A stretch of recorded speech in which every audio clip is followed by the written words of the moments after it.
Oh, hello, and welcome to Al Dente Rigor Mortis. I'm Review Cultist. I'm Mikey, these 10s for evil. And I'm the gamer in yellow. And we're here to discuss those internet stories, most creepy and most pasta, and be critically silly doing it. And tonight we have Axe Murder Hollow. Sounds like, the way I said that, it almost sounded like Fuck, Marry, Kill. Sure. Or like Rock, Paper, Scissors. Like Axe Murder Hollow. Yeah. Would you axe somebody, or would you murder somebody, or would you hollow somebody? I don't want to know what the hollow part is. Let me ask you a question. Yeah, I wasn't going with like, would you present them with an axe? Would you murder them? Or would you hollow them out, like carve them out? I guess it's like the difference between that and murder, though. Also, I guess it's kind of just like, well, it's like yeah, I guess it's like, would you present them? Here's an axe. Here's some murder, and now I'm carving you up. Okay, it's not a choice. This is a This is the sequence of events that happen. They all happen. Yeah, but it's presented as a fuck Mary kill kind of like scenario. But like, basically it's a psyop for the victim. Okay. Anyways, tangent aside. Yeah, tangent aside. Oh god, they're at the door now. Oh god. Yeah, that was quick. Yeah, so we're doing Axe Murder Hollow, which is by Shadow Swimmer 77 or Michael Landry on creepypastastories.com, as they are credited. And before we dive any further into our show, let's do our initial recommendations. I'm going to partially recommend the story. I'm also going to partially recommend the story. I'll recommend it. Okay. Then let us find out why and see how things change. Starting with the rundown, starring The Rock. So this is a legend from Erie, Pennsylvania, about a man who had everything until he didn't. There was a prosperous farmer living near Erie back in the old days, whose farm was bountiful. His wine and cherries were the talk of the town. But over the years of farming, his life was very lonely. So he decided to go into town and caught sight of a lovely girl, and with gifts in hand, as was the custom of those olden days, asked for her hand in marriage through her father. The farmer and the girl married, and life was better than ever for the farmer, who eventually needed help on the farm because of the continued bounty, and asked the neighboring family, who just happened to be rumored as gypsies, to hire their son as a farmhand. They agreed, and production went on even better than before on the farm. Things continued to look up for the farmer, as he soon had sons with his wife. What could possibly go wrong? Well, turns out his wife was miserable. As this was an arranged marriage, she really had no say in, and as her husband, while very generous and kind, was incredibly ugly. So she soon fell in love with the farmhand, who was much younger and, I guess, more handsome. And in fact, the farmer's sons weren't actually the farmer's sons. They were, in fact, of the seed of the farmhand. So this secret affair went on for some time, until one night when the farmer came home early, he discovered that the pair were talking about eloping with the kids and all the farmer's money, which he kept hidden in the house or beneath the house. Furious, the farmer crept out to the barn and got his axe and murdered everyone in the farm, kids included. Yep. Chopped all their heads off, strung up the farmhand, chased his wife down to the road, chopped her head off, threw it across the road, and then walked back to his farm. And not having anything left in life, decided to just kind of set his farm ablaze and his farmhouse ablaze, and sit in it, waiting to die. Now, the parents of the farmhand saw the smoke across the hill and knowing about the affair themselves and seeing the carnage when they arrived, placed a curse on the farmer that he may never know peace or rest. And thus, nowadays, in the modern time, if you find yourself near Erie and ask for directions to the old Axe Murder Hollow, you may see specters of the farmer's victims. And if you don't, it may be because the farmer is right behind you, creeping up, ready to make you his next victim. Finn. So, I guess with that, we shall move on to everyone tolerates the Grammar Inquisitions. At this point, I've only got 2, so I'm just going to go into this. Mm-hmm. He took it to the grindstone where he honed the blade until it was so keen that a man could use it to shave the hair of his head, or the hair of his face. It's not wrong, but moving on. but I do feel like it could have been, he could use it to shave the hair off his face rather than shave the hair of his face. Or he could use it to shave his facial hair. That would also work, yes. Well, it's also kind of read in a more like fantastical sort of like wording of everything. It's not all like modern wording. Yeah. So it works. It does kind of work, but at the same time, it's just like, but yeah, that might just be our because the way it's supposed to be told like this, because it's like you said, it's of a period. Yeah, it might sound weird if, well, I mean, it's whatever. I mean, it's being written. It is being written by the modern day, but the author might be trying to like affect a not an accent, but like a sort of like a style of writing to the telling of the tale. Yeah, it sounds like Campfire Story. Yeah, no, 100%. Necessarily just say that. Like you always try to put as much drama into that as you can, right? Yeah, exactly. But yeah, so I again, take it or leave it, like off of facial hair. But I'll move on to my last one, or my other and only one. Then he returned to the house, climbed the 13 steps leading to entrance, and raising his foot, kicked the little door off its hinges. I think you wanted to climb the 13 steps leading to the entrance. I mean, he was in rage mode at that point, so that no, but this story is being told to us by I'm fighting you on this. It's fine. I'm joking anyway. I know. I know you're joking. But yeah, no, this is being told to us like as though it's like you said, like like a campfire story kind of thing. So like, yeah, no. Like maybe the person just like flubbed his words. I mean, we're all guilty of that. Like in our Never. Conversation. Fuck you. Never. There is not hours of me flubbing my words on the internet. Indeed. There's certainly not thousands of hours more that I've edited out. Yeah. Or that I haven't edited out. I apologize. See? I keep this in here for an example. But I digress. That's all I've got for Grammar Inquisition. So, Mikey, the E stands for evil. All right. I have a conjunction junction. Ooh. And next stop, conjunction junction. Doot, doot. It never took more than a few swings, because the farmer was very strong and his axe very sharp. It didn't take more than a few swings, because the farmer was very strong and his axe very sharp. And thus the farmer's story ended. Or it should have. And whether they were real gypsies or not, they did possess some kind of dark magic. And so it has been ever since, and the legend has grown. But it looks a bit different now, of course, for all this happened many years ago. But the 13 steps are still there, as are the foundations of the little wooden house that burned down, and the barn that is long gone too.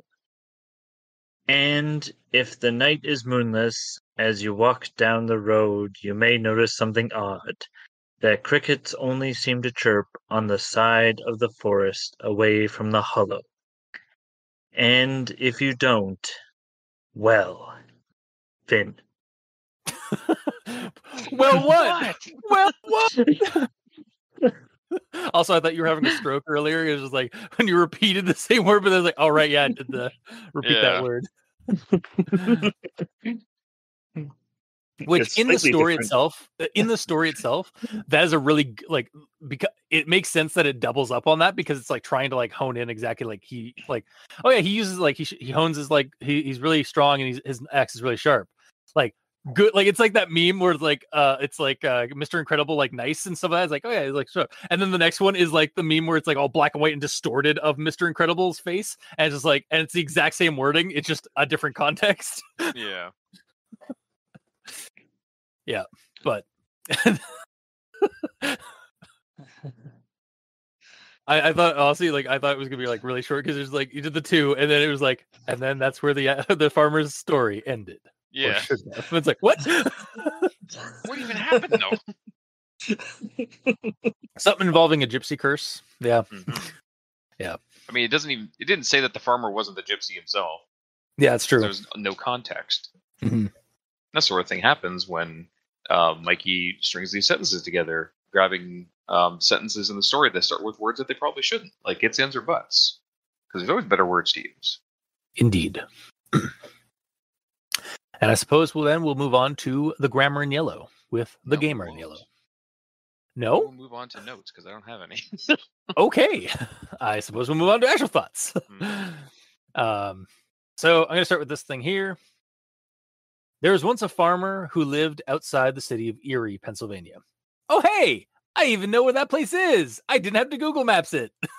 Nice. Like I know where Erie, Pennsylvania is. Though also for a second I was like, wait, don't you mean Erie, Indiana? I was about to say that too. Yeah. I'm sure there's more places called Erie though. Yeah, no. Well, it's also because like it's also not the right spelling of Erie, because like for Erie, Indiana, but it's because the city of Erie is on the shores of Lake Erie, one of the Great Lakes. So, yeah. But yeah, I'll move on to the next thing here. That's all. That's it for that part. And actually, I think my next thing is semi-connected. He was a good farmer who always had a strong crop, despite the terrible winters that blow off the lake in that part of the world, freezing everything right down to the bone. He grew lots of things, but mostly grapes and cherries, as is common in those parts. This I did want to Google just to like kind of make sure, like I like to see like just like not really like this is like superfluous and like I'm just being critically silly, but I wanted to see like about like, do they actually have lots of orchards and vineyards on the other side of Lake Erie? Because I know in that neck of Ontario, like on the other side of Lake Erie, Ontario, there are like that whole area is known for its vineyards and orchards, and it seems like that's the case just basically all around Lake Erie, or like on either side of Lake Erie, like stateside or Canada side. But I digress. I wanted like, it was just like a mild like curiosity to me about that. My next thing here. He listened to the pair for what was likely only a few minutes, but must have seemed like forever to the farmer. They discussed how they discussed how the oblivious farmer never suspected their duplicity, how the children he thought his sons were not his own. They talked of how they planned to one day take the boys and the now large bag of money the farmer had hidden beneath the little house and disappear, starting a new life together. All this time, the farmer listened quietly, an anger that started as a tiny seed in his heart, rapidly growing into a burning inferno. Gone was the honest and exceedingly kind man, replaced by a creature of pure, bloodthirsty rage. You know, on the one hand, the farmer did effectively buy his wife from her father, which I'm not saying it's right, but it was a custom back in the old days, like back 100 years. And so like it's still morally iffy by today's standards, but like that's also by like judging it by today's standards, not like the time. That said, I'm kind of on the farmer's side here a little bit more, because like they're just like straight up like they think they're in secret, but they're just straight up gloating about their betrayal in his house. You're only kind of on the farmer's side on that. Well, because like again, like I'm 100% on the farmer's side. Like he didn't literally buy her. He asked the father for her hand in marriage, and because the farmer's a freaking celebrity around there, the dude's like, oh yeah, marry him, yeah. Like it's it wasn't. It wasn't. Oh yeah, marry her. Yeah, it's like, oh yeah, marry him, or I'm kicking you out. That's literally what it says. Yeah, so like, it's the father who's the dick in this, not the freaking farmer. I guess, but it's still like, but yeah, I'm definitely. I will say, the majority of me is on the side of the farmer here, because like, karma's a bitch. Or like maybe hubris is another thing here. I don't know. It's just like, wow, like yeah, they were really asking for it, especially when they're having like deep, meaningful, like these conversations in his own in the guy's bed while he's not there, when he's supposed to not be there and stuff. So it's like, and then we get this part. It's like, he first moved to the bedroom where the boys who were not his sons roused groggily from their sleep. There, with a blood-curdling scream and a chop, chop, chop, he ended their little lives. Okay, like, this is also part of, like, why I'm partially siding with the farmer. Farmer's pissed off, I get it. Like, blood rage. But those kids didn't deserve to die. They did nothing wrong, except for exist. But I mean, yeah, again, with, like, modern... Like, no, not even with modern, just like with the situation of the scenario, like you get it, but yeah, like yes, of course he should have just kicked them out and moved on, but that wouldn't be a creepypasta. No, that's true. So I'm not going to say that that's a downside to the story because he did that. And again, yeah, like you said, like this wouldn't be a creepypasta. It wouldn't be a tragedy. Like if it all went like on and on, and then like the wife and the farmhand ended up like getting out of there and stuff like that, unless the story, like they end up like getting out of there, stealing the money and like taking the kids and like disappearing somewhere, and then the story continues as the farmer has hunted them down. And it becomes so like fine with him hunting them down, but not fine with him dealing with them right then and there. Well, no, it's like if he like didn't know anything about this stuff, and then like years later, like she vanished, and the farmhand vanished, and the boys vanished, and then hunting. Like I'm just poking at it like for like a creepy, like you said, like for a creepypasta point of view, like yeah, it might be also really cool if like they did vanish or they did move out and got away. They thought they got away, and then we have this like whole extra part where it's like the farmer has like hunted them down for their transgressions. It's basically the same scenario as this. It's just this is kind of cutting the time frame down. Chop, chop, chop. But yeah, I'll move on to the next thing here. If you find yourself in Erie, Pennsylvania, should you be brave enough, ask a local to direct you to Axe Murder Hollow. Well, this is definitely shaping up to be a creepypasta playing itself off as some kind of old school legend. Oh, I Googled Axe Murder Hollow and didn't add creepypasta on it. It's an actual old legend. That's kind of neat. I was going to ask that if it was real or not. Yep.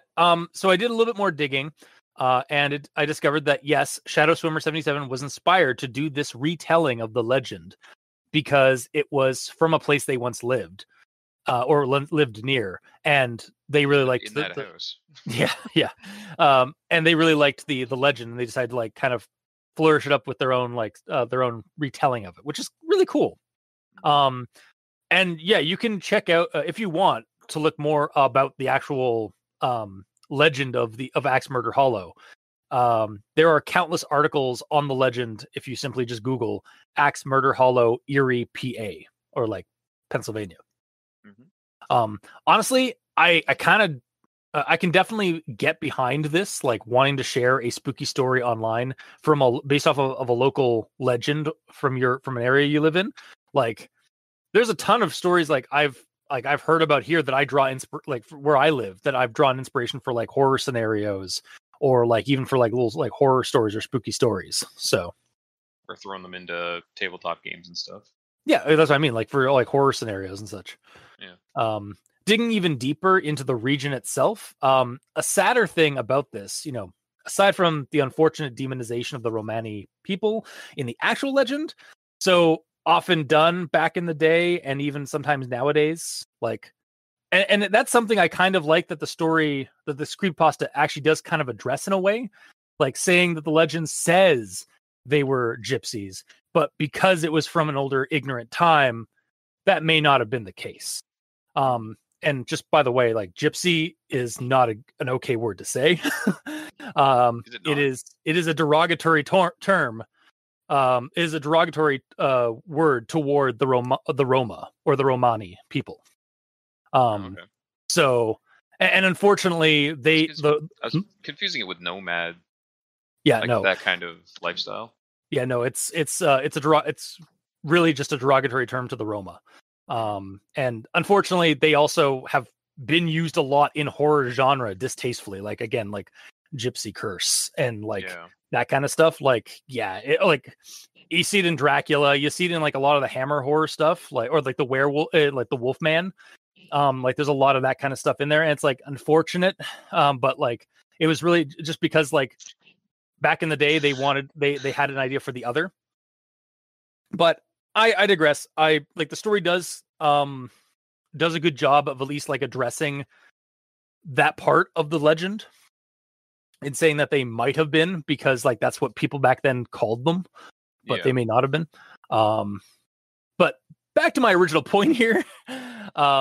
So yeah, digging a little bit deeper, and I found some about the area, and I found something sad about it. And that is that the woods around the ruins of the hollow have been cleared mostly to make room for expanding housing developments, according to some of the articles I was gleaning through the other night.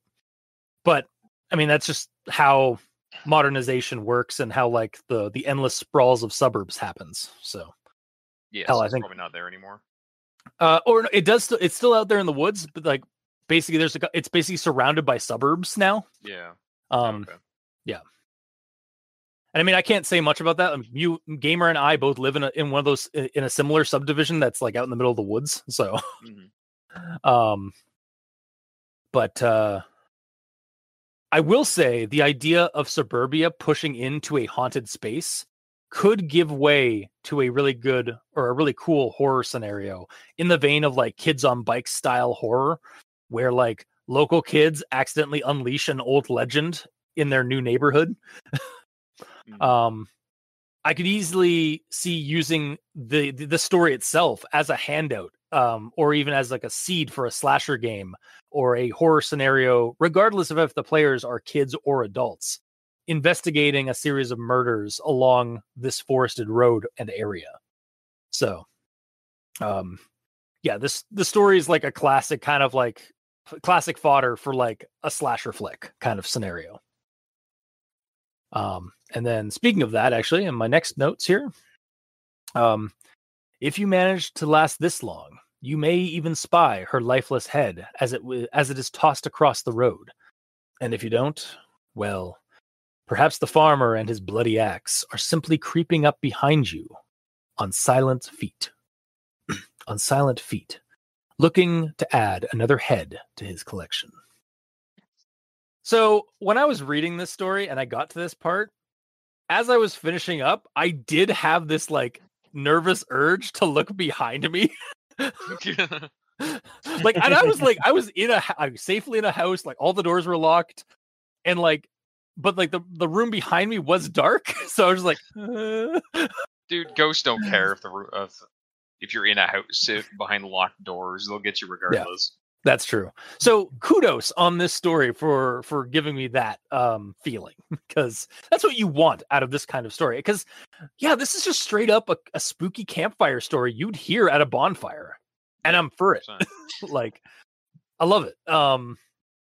That said, it would be cool if this was like an opener for a longer form creepypasta involving, some hooligans going out and getting slashed by the mad undead farmer. Similar to the game fodder ideas I was mentioning earlier. Like, just saying, like, it's a pretty short creepypasta. It could be like, I like it as it is, but I could have more. You're always a Disney princess. Yeah, I am this week's Disney princess. Yeah. But yeah, so that's my actual thoughts for Axe Murder Hollow. Mikey, the E stands for evil. What have you got? All right. So I liked that this is a campfire story, but at the same time, I didn't like that this is a campfire story.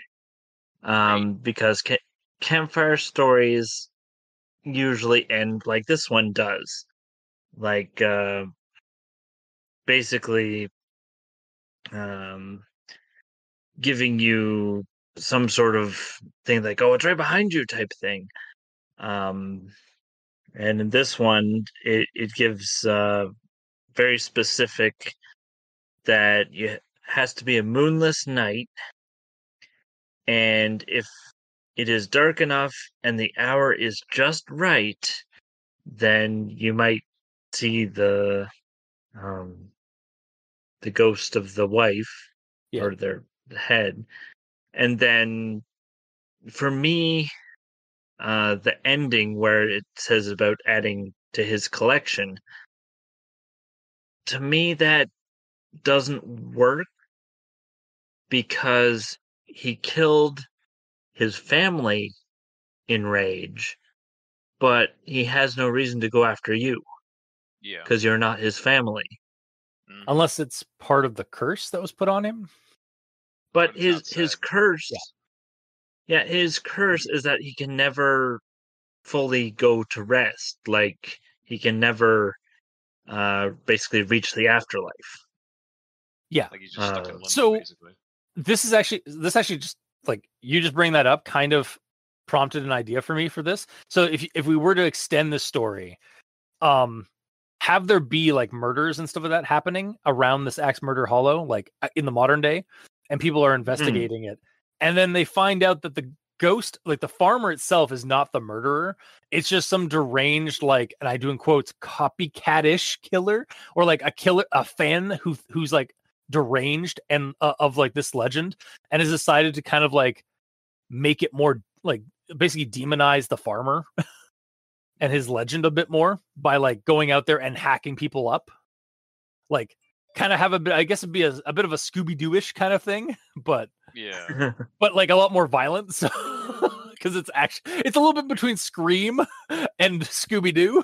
Screamy-Doo. Or Screamy-D, I guess. But yeah, the way that I viewed the curse thing, it doesn't say, so there's no way to know. But the only way that kind of makes sense to me in regards to why he would continue murdering is the curse keeps him alive as like a revenant or whatever. Yeah. And every single person he sees, every man he sees looks like the gypsy. Every woman he sees looks like his wife, and every kid that he sees looks like his kids. So like, he is continually, in his mind, murdering his that would be really cool, actually. And he's like stuck in that rage forever because everyone he sees is them. He's trapped in a rage loop with like blood, like instead of like rose-colored glasses, it's blood-colored glasses. Pretty much. Or rage-colored. No, they're rage-colored glasses. Yeah, because he's a barbarian ghost. Yep. He's basically just a Draugr. Whoa! No, except he's really silent, so it'd be like, I'm sure that comes across great on our audio Yeah. podcast, whatever you were doing. I literally was just pantomiming doing wah, like the barbarian, like wah, but like no sound. So Okay. yeah. Is Waluigi a barbarian, by the way? Because he No, goes I was all the time. I was just referencing like the orcs, like the orcs from Warhammer, who always go into like do wah. But anyway, we're those tangent police are about to turn around and come back at us. So, yeah, because talking about wah reminded me of Bois, the kid falling over, and all you hear is Bois. Oh, go Bois. Okay. The best internet video. Yes. Guys, they're at my door. Like I can see them through the window. Like they're coming at my door. Like I don't even care at this point. I'm just gonna set this room on fire and let them take me. Wow. Just like the story. See, I brought it back. Woo! They're like, damn it. I'm turning back around. Right. So that's my main actual thought for this story. Okay. Then I guess Gamer, you're up. I am. So this was kind of brushed on a little bit in regards to the farmer listening in on his wife and the gypsy talking in his bed about stuff. Yep. And says like he listened to the pair for what was likely only a few minutes, but must have seemed like forever to the farmer. They discussed how the oblivious farmer never suspected their duplicity, how the children he thought his sons were not his own. They talked about how they planned one day to take the boys and the now large bag of money the farmer had hidden beneath the little house and disappear, starting a new life together. So to me, it's a little too perfect, the timing, for him to show up and hear them list all of their bad deeds, like back to back in just a couple of minutes. It feels like a lore dump for no other reason other than to let the farmer know everything right away. Yeah, just like, oh, they're in their bed. Oh dear. Wouldn't it be awesome when we exposition dump? Yes, honey, that fool of a farmer husband of yours will exposition dump. There's like, I truly love our exposition dumps every chance we get. Yeah, it's like they talk about the same thing every single day. That's the only way that this would make sense. Yeah, it's their pre or post coital conversations. Yeah, every time. So that oh god, they exposition dump it before they pump it. You can edit that out, right? I can. I might not. No, probably won't. You probably won't. That's fine. But either way, a more realistic way to do this would be to have like the farmer see them and then like either hide for hours listening or having to catch them for a few days in a row to like fully find out what's going on and have like the rage build in him more and more until he makes a decision. Yeah, that you could do that. Because I know this is meant to be a short campfire story, but even like me describing him like spending a few days listening to them and stuff like that can be glossed over pretty quickly. You know, it doesn't have to. You don't have to add an entire day's worth of actual goings on into the story. You can gloss over it and still keep it as a short, concise thing while making it kind of make sense a little bit more. Yeah. Also, now that you've brought that up, in my theater of the mind, I'm seeing this as like an actual like a flashback from like in a slasher film, like giving us the origin of the slasher. And I'm just like seeing like the guy gleans a little, like the farmer gleans a little bit about like what's going on between his wife and the farmhand, and then like as he's working the next day, he's like looking, he like gives them a couple of like cursory glances as they walk by each other, and you can see that, and like he's like looking at them like kind of disgustedly from his glance as you look over, and they're just like giggling at each other or like smiling like flirtatiously at each other as they walk by, and like that kind of like it's just pissing off the farmer even more, and like that rage is bubbling up even more in him. Yeah, he's like seeing the signs more and more like that he overlooks before just because he was happy and in love. Yeah. Meanwhile, now that he knows, everything's like blatantly obvious. Yeah. And then that scene is interrupted when one of the kids walks up to dad or like the farmer and just like, "Hey, daddy," and he just like kind of like shrugs it off and like shrugs off the child and walks away. Yeah. Yeah. See, I could see that being like an improvement to the telling of the tale. Yeah, there's ways to add in a lot more realism into this without taking too much time, basically. Yeah. But I shall move on. I like the chop chop chop bits. Yeah. I like the flow of those sections and how it's almost like nursery rhymey kind of sounding. Yeah. It's almost like a chorus of a song repeating, you know? Mhm. And like in between the first and second tellings, it's like very dark. Yeah. Like first is just talking about sharpening the axe to get rid of dead plants, and later sharpening the axe to get rid of kids that aren't alone and everything. Yeah, that's I liked that a lot. Like that was how to do good repetition in a creepypasta. Yeah, I'm starting to see that repetition, when done right, can be really, really effective. Yeah, it's the other instance of this was there are no wolves in the Stillwood. Yeah, it's all about context. It's all about the subtext. Mm-hmm. It's very good. Mm-hmm. Yeah, like this is like one of the few situations where, as you said, like the subtext. I like that there's subtext to it, because most of the time it's like I have to assume what's going on because it's not saying, but you know what's going on here in his head, even though it's not directly saying it, because of the context is given before. Yeah.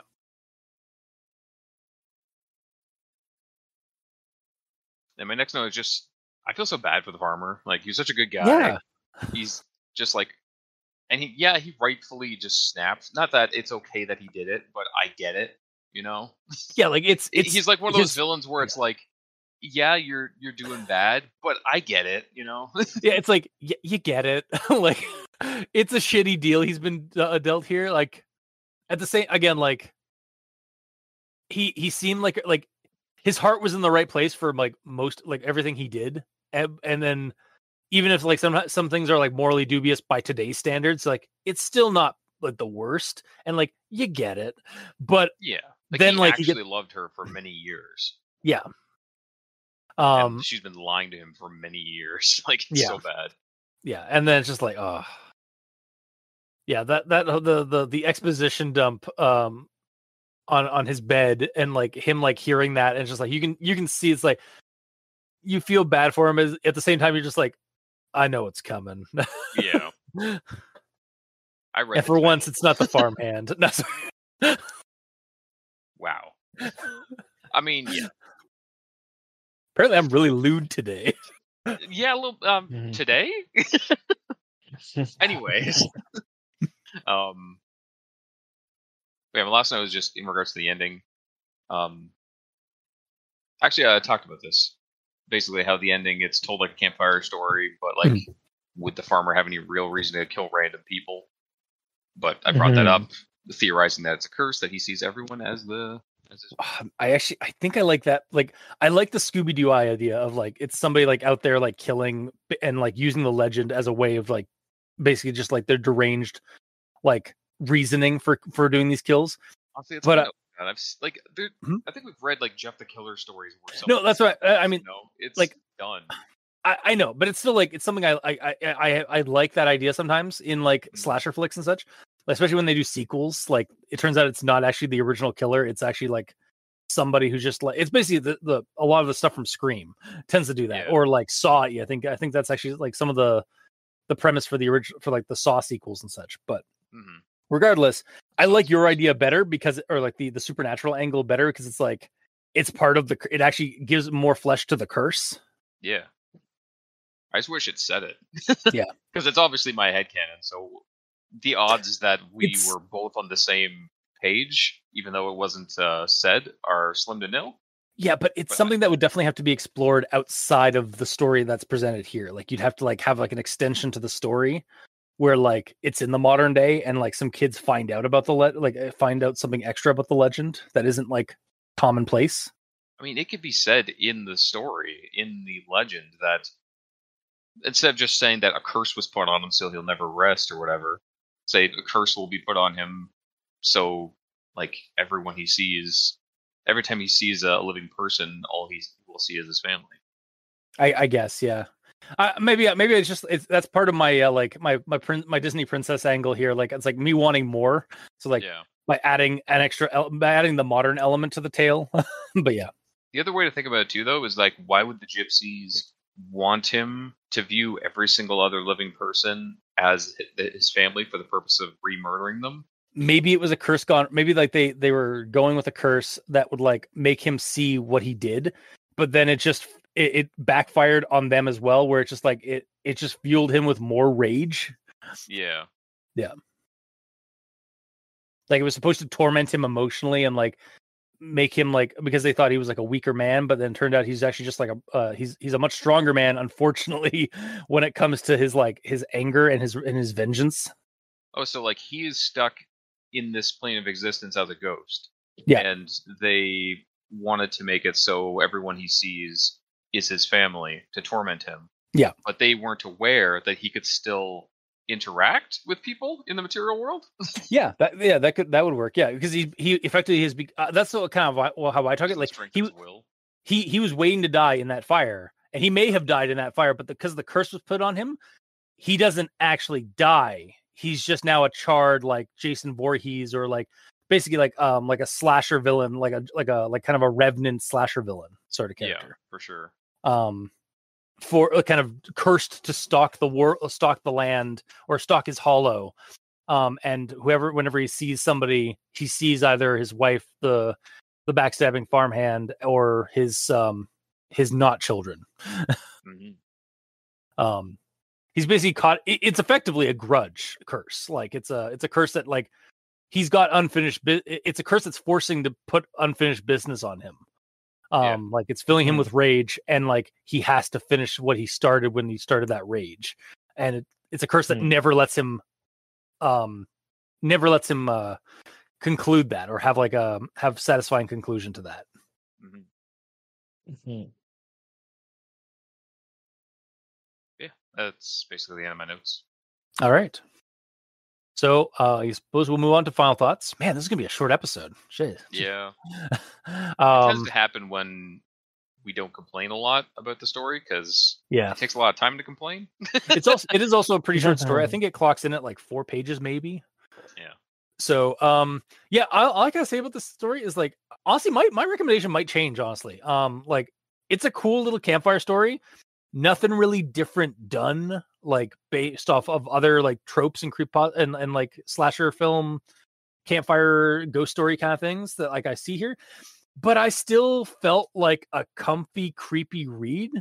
It felt like a comfy, creepy read to me. Like, weirdly enough, slasher flicks are kind of like my comfort food.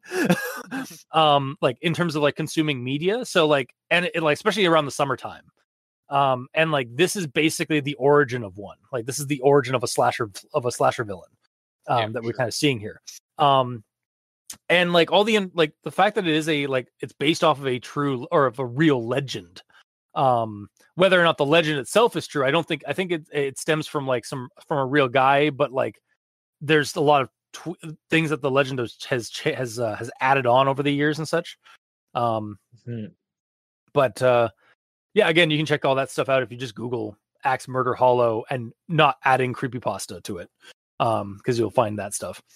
But yeah, I think I might actually boost mine up to a full recommendation. I was gonna go a partial recommendation just because like the story is just so short and like I wanted more, but like I think I can recommend this fully while still wanting more. Yeah, like short isn't necessarily bad. Like look at the quintessential best story ever, like Hoopa's Phone. It is a very short story, but it is the greatest story of all time. I mean, it's S tier for sure. Yeah. But yeah, that's, I guess my recommendation is a full recommendation now. So, especially if you like slasher flicks and ghost or like murderous campfire stories. So, Mikey, D stands for evil. All right.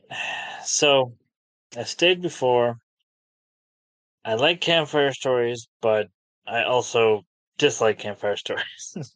Yeah. Because they usually end up at the end, oh, it's right behind you, or if certain conditions are met, it's right behind you. Oh, The story, it is kind of like a light ritual pasta at the end too. Like, cause like you have to go there, you have to go out to this location outside of Erie, Pennsylvania on a moonless night. And then like, you have to wait till a certain time and you might see something or you might get killed. It doesn't give you specifics. But it gives you enough that you could attempt to do this. Yeah. But because the specifics of being able to see him and all the other ghosts are so vague, it can be explained out and kept in immersive fashion. That's why you didn't see it, because you didn't have all the little specifics of the right time of day and location and stuff or whatever all right. So it makes it more believable because I just didn't see it because of those things didn't happen. Yeah, it's why I said a light ritual pasta. Yeah. It's like a quasi ritual pasta. But I mean, that's also like urban legends. So a lot of urban legends, like Bloody Mary, is basically a quasi ritual pasta, if you think about it. So well, it's 100% a ritual pasta. It tells you exactly how to do it. Yeah, but it depends on the telling of it, because like sometimes you have to like do it a certain hour. But like not all the stories tell that. Like some people are just like, just go into a bathroom, turn all the lights off, and then say Bloody Mary 3 times in front of the mirror. Yeah. But yeah, like it's again, it's like that kind of urban legendy kind of thing. So, but Mike, you don't care for that trope, that ending that end cap trope. That's a trope that I really dislike, but it's one of those things that's always in campfire stories. So because like for better or worse, it does make for a good climax, because it's that thing at the end where like, especially if you have a buddy who's like in on your telling the story, they can sneak while everybody's like wrapped attention to your telling. Your friend sneaks up behind like one of the people like that's most like screamy, and then just like as soon as the story ends, they like boo and like and like that's the big thing, or it's like it's like, and that killer was me, and just like rises up and like threatens your audience. But that's the thing, like the ending of this doesn't straight up say like it's behind you right now. It's like, no, if you go and do that, the reason that you don't see it is either because the conditions aren't right or because you weren't looking in the right spot. No, but it's still like kind of like parallel to that that type of trope. So so that it does bother you, Mike. Yeah. Fair. Yep. It's like a changing lane. Yeah. So as I say, I like it, but I don't like it at the same time. Therefore, I'm still at a partial. Fair. That sounds fair. All right. Gamer. For me, I obviously still recommend it because I've been pushing to defend this the entire time. Yeah. Honestly, when I first started reading this, I kind of felt that you cultists, you might end up not liking it, because the last time or at least the last time of note, that we read a story where the main character is just a guy who like didn't really do anything wrong, quote unquote, and he just wanted to be left alone. I forget that story. And then like bad shit happened and you were shitting on the guy. I'm like, he just wanted to be left alone. He's allowed. Okay, that I know exactly which one you're talking about. We had a feud on that episode. I thought we were gonna get another feud because this guy. No, like, I just hate crotchety old people, old assholes. He was an asshole. He was an asshole. But we are not real. The scar is ripped open. Yeah, I'm not ripping open that scar.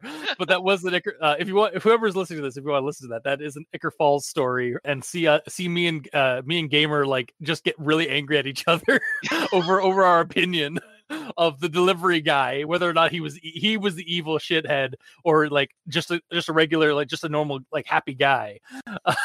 Basically. That episode is episode 230 of El Dente Rigor Mortis, 3 miles up a narrow dirt road. What episode are we on now, the number? 480, I think, is this week's episode. Yeah, it was a long time ago. Yeah, it's been a while. It's been a while. I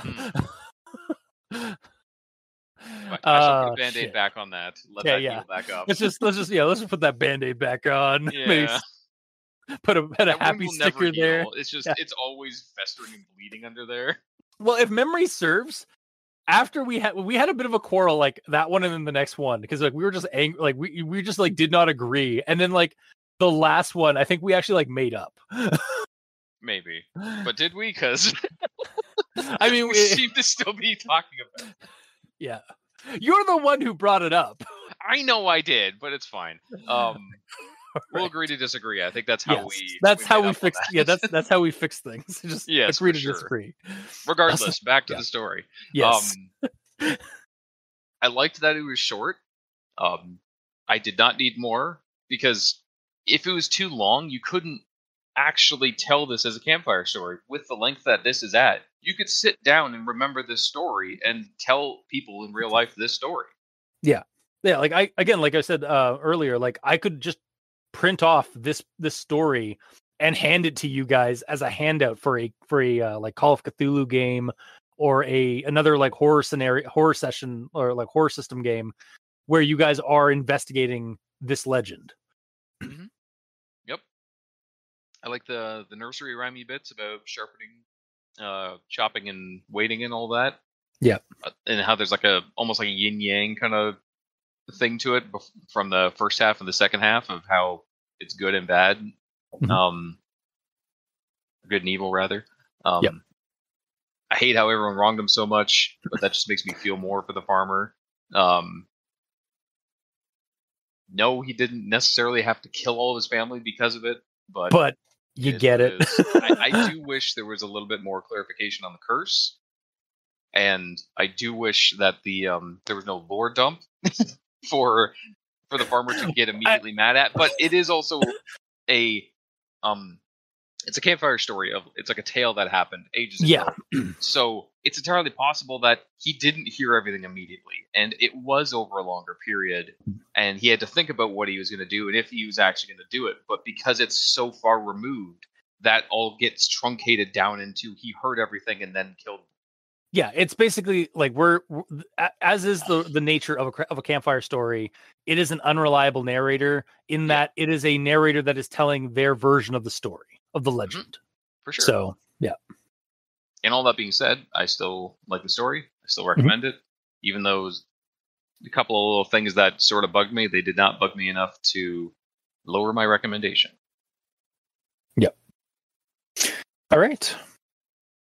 Well, that has been this week's episode. So 2 recommendations.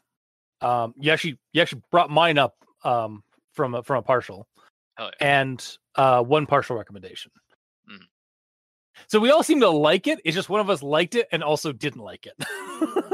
Yeah. And again, the story does have flaws. It's not Who Was Phone. Never will be. No. God tier. It sits as the king of creepypasta. But it ain't half bad. And it's a comfort story for slasher film aficionados and campfire story lovers. So, but that has been this week's episode. If you like what you heard, or if you didn't, leave us a comment in the comment section below where this gets posted, whether it be on Podbean, Facebook, YouTube, or Tumblr.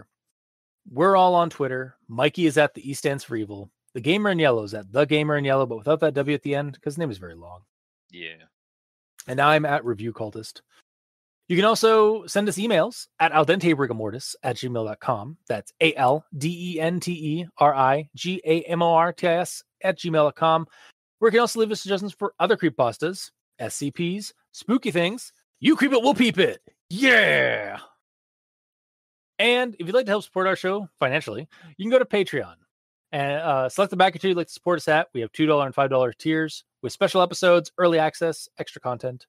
To our patrons that are already helping support the show, thank you immensely. You're helping keep those hosting bills at bay. And as always, we very much appreciate that. And to our listeners and the authors of these stories, thank you immensely. Because without your listenership, it'd be like screaming into the void. And without your authorship, without the stories that you write or based off of something you were inspired by, posting it online and having people read it, we really wouldn't have much of a show because we'd have nothing to talk about. I would not have really known anything much about the actual legend of the Axe Murder Hollow. So that's kind of one of the things I like about the story, and like why I think people should make creepypastas off of inspired by like local legends and stuff, is so that you can share those local legends with people that aren't in that area. Yeah. It adds a lot more credibility to the story, you know? Yeah. It's what I said early on in the show, how creepypastas are basically just the campfire stories of the internet age. Mm-hmm. And that's kind of, and now we're just kind of looping back around to like that kind of sentiment here. So yeah. And like with this instance, if you did tell this at an actual campfire story, at the end of it, you could say, Google it. like, yeah. I'm not joking. I didn't just make this up. It's real. Yeah. In fact, no, like they press a button on their phone, everyone gets a notification for a link. Yeah.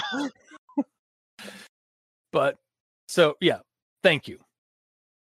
Until next time, I have been your host, Review Cultist. I'm Mikey, D stands for evil. And I'm the gamer in yellow. And this has been Al Dente Rigamortis. Sleep well.